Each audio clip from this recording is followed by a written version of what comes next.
Continue a gravar, continue a gravar. E aí, crentes, sejam bem-vindos de volta ou bem-vindos a este canal maravilhoso que é o melhor canal que existe neste YouTube. Canal melhor que esse, gente, é só assim, se Jesus virar YouTuber assim, entendeu? Mas fora isso, a gente tá lá em cima. Gente, esse vídeo aqui é mais um vídeo para os nossos queridos diretores ou líderes de ministério aqui, pra gente estar aqui ajudando um ao outro, sabe? Então vou aqui estar trazendo para vocês um conteúdo sobre como elevar o nível das suas produções. Como fazer um espetáculo, uma apresentação, ou o que quer que seja que você faça, mas fazer de uma forma melhor, de uma forma mais intrigante, de uma maneira que vai entreter melhor a sua audiência. Vamos falar hoje sobre como contar uma história sem usar palavras. Obviamente, quando você estiver fazendo na sua igreja, você vai usar palavras, né? Você vai ter o roteiro certinho, mas a gente vai falar aqui de tudo que envolve contar uma história sem ser o roteiro, sem ser a conversa dos personagens. Tudo que está ao redor da conversa. Porque um espetáculo é como se fosse um bolo. Se você faz lá a massa do bolo, é o roteiro. Mas tem todo aquele glacê, todo aquele recheio, toda aquela decoração, toda aquela cerejinha no topo, entendeu?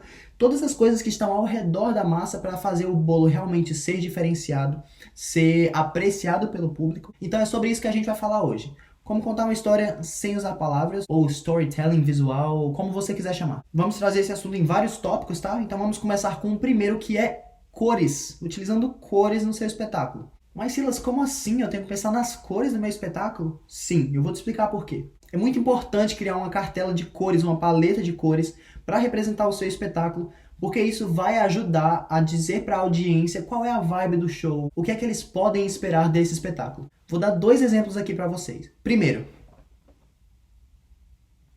essa é uma foto do musical Pippin, que é um musical sobre circo, uma coisa alegre, feliz. E o outro exemplo. Essa é uma foto do show Beetlejuice, que é um show literalmente sobre morte. E olhando para essas duas fotos, você pode ver como a paleta de cores delas são diferentes. E como a paleta de cores ajuda a dizer o que vai ser o espetáculo. Um é sobre morte e o outro é num circo, uma coisa feliz, alegre. Para fazer isso, você precisa estudar a simbologia das cores, o que cada cor significa, o que cada cor faz as pessoas pensarem, sentirem, porque com isso você vai saber quais cores usar no seu espetáculo. E o espetáculo inteiro ele não precisa estar na mesma paleta. É muito importante você definir a paleta principal do seu show. Mas uma cena ou outra você pode usar uma paleta diferente para contrastar do resto do espetáculo, para destacar aquela cena no meio do espetáculo. Vou dar um exemplo aqui para vocês. Vamos dizer que a gente está fazendo um espetáculo sobre a história de Jesus. A gente coloca todo mundo usando tons neutros, tons naturais, um begezinho, um cinzazinho claro, um branco, sabe? Aqueles tons mais clarinhos. Isso para contar a história inteira. Mas na cena da crucificação, a gente coloca todo mundo com tons escuros. A gente coloca marrom ao invés de bege, a gente coloca um cinza escuro, coloca umas roupas, sei lá, pretas. Coloca os guardas vestidos com um vermelho mais forte, sabe? Porque essa paleta de cores ela vai destoar do restante do show. E as pessoas vão ver e vão sentir que nessa cena tem algo diferente de acontecendo. Porque se você parar para pensar, as cores claras durante todo esse show representariam a leveza que Jesus trouxe para a terra, aquele renovo, o respiro, uma coisa maravilhosa. Mas ali na cena de Jesus, as cores escuras mostrariam o peso que a morte traz para a história, que aquele ali é o clímax, a parte mais importante da história, que todo mundo tá tenso, tá todo mundo assim, prestando atenção no espetáculo. Então esse seria um elemento para ajudar a captar a atenção da sua audiência. Aí você coloca Jesus com a roupa branca no meio disso tudo, para dar um destaque na personagem dele, sabe? Então todo o espetáculo ele vai estar meio coberto assim nos olhos das pessoas e as pessoas só vão conseguir olhar para Jesus, porque Jesus está ali em destaque, tá naquele pop of color. Tá naquele ponto de luz, sabe, no meio daquele palco todo. Então isso aqui é só um exemplo, eu não vou falar de tudo que tem para falar de cores, porque esse vídeo ficaria gigante. Então eu recomendo que você vá estudar em outros vídeos, outros canais, em blogs, enfim, vai estudar lá, porque aqui a gente só vai tocar levemente em cada assunto. Eu tenho 2 diquinhas para dar para vocês quando o assunto é cores.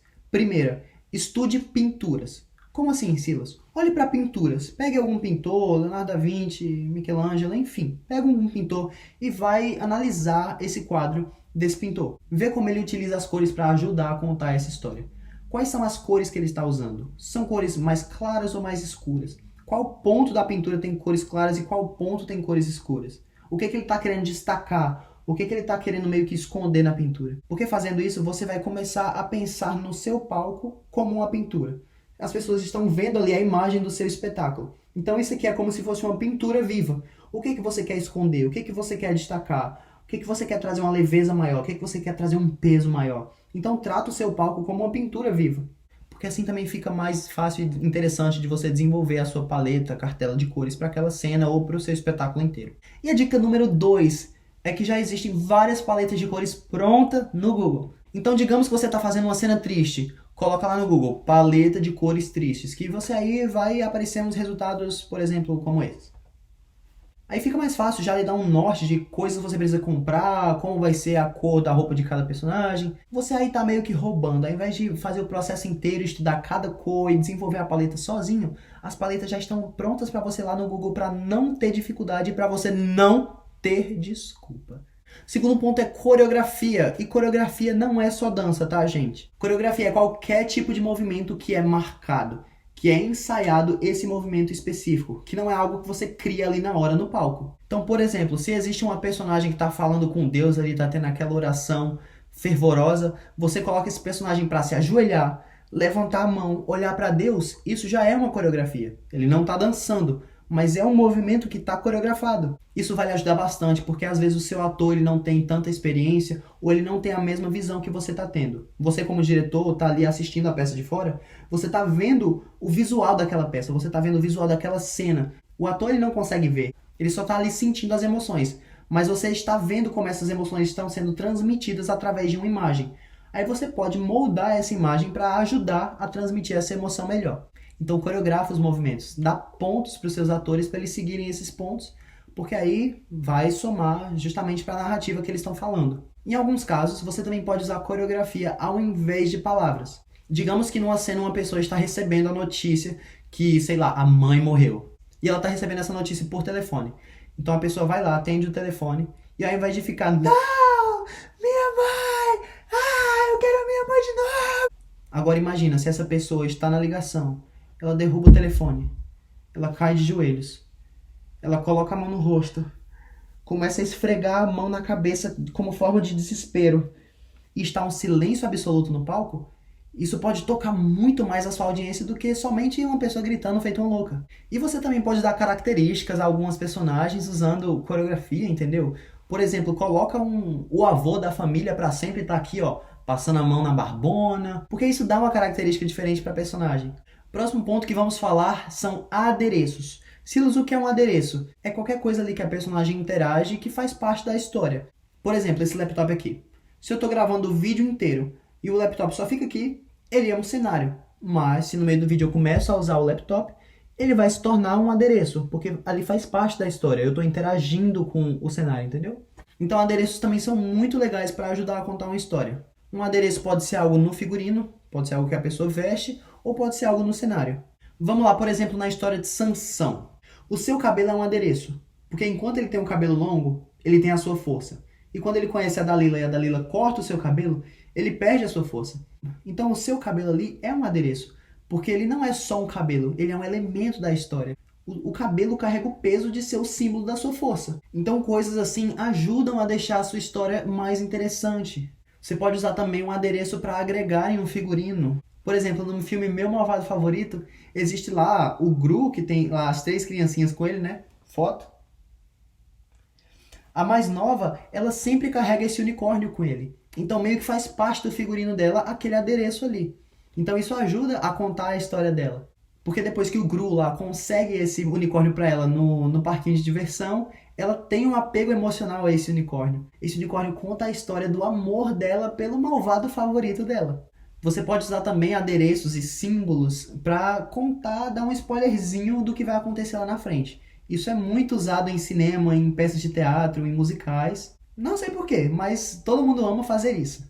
Vou trazer um exemplo aqui para vocês de como você daria um spoiler desse. Um corvo, o pássaro corvo. Esse aqui, ele é um símbolo da morte. Existem vários símbolos para a morte, né? Caveiras, aquele ceifador de almas, aquela arminha dele que é pontudinha assim, que eu não sei o nome.